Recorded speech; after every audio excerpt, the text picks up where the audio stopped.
दो मेहमान, दो जानकार इस मामले में पूर्व राजदूत प्रभु दयाल जो वहाँ पे कॉन्सल जनरल रह चुके हैं, और कमर आगा जो ख़ास करके वेस्ट एशिया मामलों के नज़र रखते हैं। प्रभु दयाल साहब, आज जो वहाँ मंदिर बना उद्घाटन हुआ है वो बहुत ऐतिहासिक है, उसका बहुत एक तरह से सांकेतिक महत्व है, सिंबॉलिक है।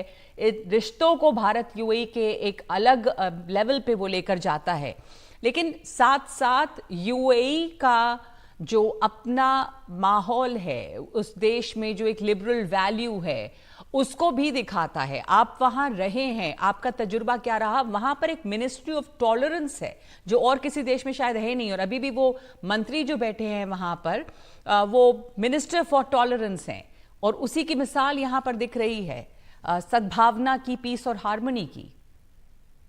नगमा जी, बहुत बहुत शुक्रिया मुझे अपने शो में बुलाने के लिए।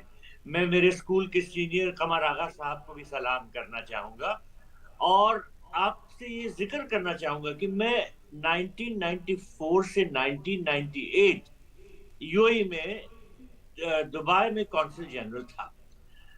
तब भी रिश्ते अच्छे थे, लेकिन अब जो ये रिश्ते हैं ये बहुत ही ऊंची बुलंदियों पे पहुंच गए हैं। अब जहां तक इस मंदिर की स्थापना की बात है, ये एक बहुत ही महत्वपूर्ण चीज है, क्योंकि ये दर्शाता है कि यूएई कितनी टॉलरेंट पॉलिसीज अडॉप्ट कर रहा है। जैसे आपने कहा कि वहां पर जो यूएई के मिनिस्टर ऑफ टॉलरेंस है, वो वहां पर मौजूद की स्थापना के टाइम पे भी, इनॉग्रेशन के टाइम पे वो वहां हैं। तो ये टॉलरेंस तो एक बहुत ही महत्वपूर्ण क्वालिटी है किसी भी कंट्री के लिए, और यूएई ने एक मिनिस्टर इसके लिए अपॉइंट करके ये संकेत दिया है कि दुनिया को भी टॉलरेंस की जो राह है उसको अपनाना चाहिए।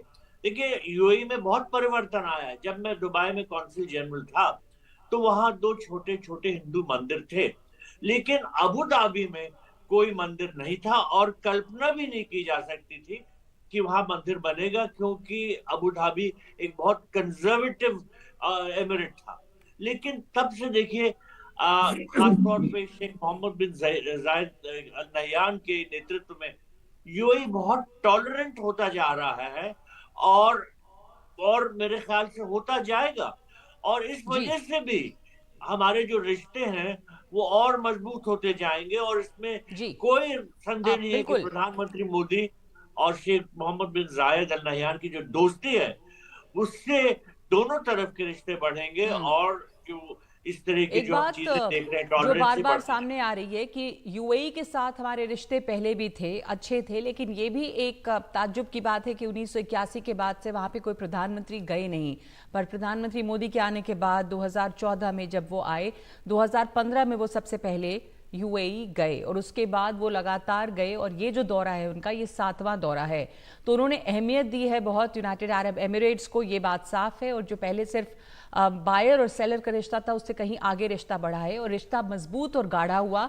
तभी हम ये भी देख रहे हैं कि वहाँ पर एक मंदिर बना है, और सिंबॉलिकली ये बहुत महत्वपूर्ण भी है। ये दिखाता है कि रिश्ते जो हैं एक नए आयाम उसमें आया है। कमर आगा साहब, जो टॉलरेंस की बात कर रहे हैं हम, यूएई की जो सोसाइटी है, दुबई बहुत टॉलरेंट है, लेकिन जो बाकी यहाँ पे एमिरेट्स हैं, जैसे कि हम अबू धाबी की बात करें, वहाँ पे इतना ज़्यादा ये लिबरल सोसाइटी नहीं थी।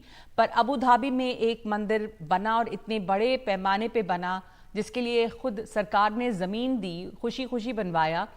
ये उनके समाज को भी दिखाता है कि कितना लिबरल है। और सबसे एक यूनिक चीज़, वो मिनिस्ट्री ऑफ टॉलरेंस वहाँ पे है, और उसके मंत्री टॉलरेंस के, सहनशीलता के जो मंत्री हैं वहाँ, किसी दुनिया में, किसी और मुल्क में शायद नहीं होंगे, वो वहां मौजूद है। वो क्या कहता है सोसाइटी के बारे में? नगमा, कई चीजें हैं। पहली बात तो ये कि इन अरब देशों में वो सेकुलरिज्म को नहीं समझते, और सेकुलरिज्म को वो समझते हैं कि ये एंटी गॉड, एंटी रिलीजन है। और टॉलरेंस के मतलब ये है कि अब वहाँ अबू धाबी के अंदर जो बहुत से लोग हैं, हिंदू, मुस्लिम, क्रिश्चियन, सिख और ज्यूस, जो वहाँ पे रह रहे हैं, और भी बुद्धिस्ट भी हैं बहुत से जो गए हैं वहाँ पे। तो उनके बीच में एक टॉलरेंस होना चाहिए, एक्सेप्टेंस होनी चाहिए। जो दूसरी बात, एक बात ये भी थी कि कुछ अरब ट्राइब्स थे, ट्राइबल कस्टम्स थे, जिनसे वो दूर रहते थे इन लोगों से, तो उनको भी करीब लाने की कोशिश की जा रही है। और एक चीज और भी है, बहुत तेजी से गल्फ में बदलाव आ रहा है। सऊदी अरेबिया में से शुरू हुआ था, इससे पहले हमने वहां पे भी देखा।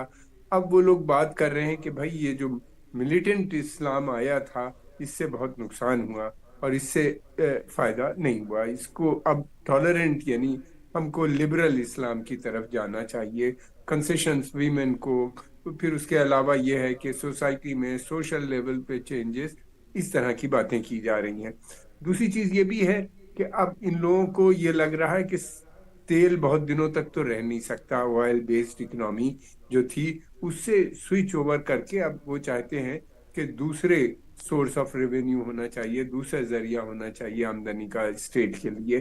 तो उसमें चलते हुए उसमें टॉलरेंस की बहुत जरूरत है, उसके अंदर पीस, हार्मोनी, ये सारी चीजें बहुत जरूरी हैं। और अरबों में था भी, उनके यहाँ पुराना ट्रेडिशन है, ऐसी बात नहीं है, लेकिन ये था कि पहले जी।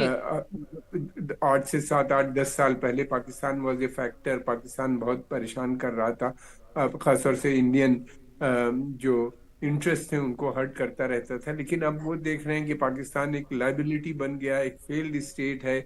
और इंडिया में देखते हैं सक्सेस स्टोरी है, 4 ट्रिलियन की इकोनॉमी है, जबकि न तेल है न गैस है, जो लगातार बढ़ रही है। 4 से 6 और 8 की संभावना है, जो वर्ल्ड बैंक की रिपोर्ट जिस तरह से आती बताती है। कि दूसरी बात ये भी है कि हमारा जो अब उनके साथ बहुत तरह के प्रोजेक्ट्स पे काम हो रहा है, चाहे वो डिफेंस कोऑपरेशन हो या एजुकेशन की फील्ड हो, साइंस एंड जी। टेक्नोलॉजी। और फिर उसके अलावा ये भी है कि ज्वाइंट प्रोडक्शंस बहुत हम्म। चीजों के और अंदर इस आपको दौरे देखेंगे में भी इंडियन। कमर आगा साहब कई तरह की डील हैं, इकोनॉमिक कोऑपरेशन तो है ही, लेकिन ये जो इस दफ़ा एक ख़ास चीज़ हुई है मंदिर के इनॉग्रेशन की, इसलिए अभी उस पर फोकस है। एक मैं ब्रेक लूंगी और लौटूंगी आप लोगों के साथ इस चर्चा पे। हम आपको दिखा रहे हैं तस्वीरें, प्रधानमंत्री मोदी ने जो इनॉग्रेट किया वहाँ पर मंदिर को, इसमें ये जो स्वामी नारायण मंदिर है, बहुत ही उत्कृष्ट कलाकृतियाँ हैं यहाँ पर, और आज इसका उद्घाटन हुआ है।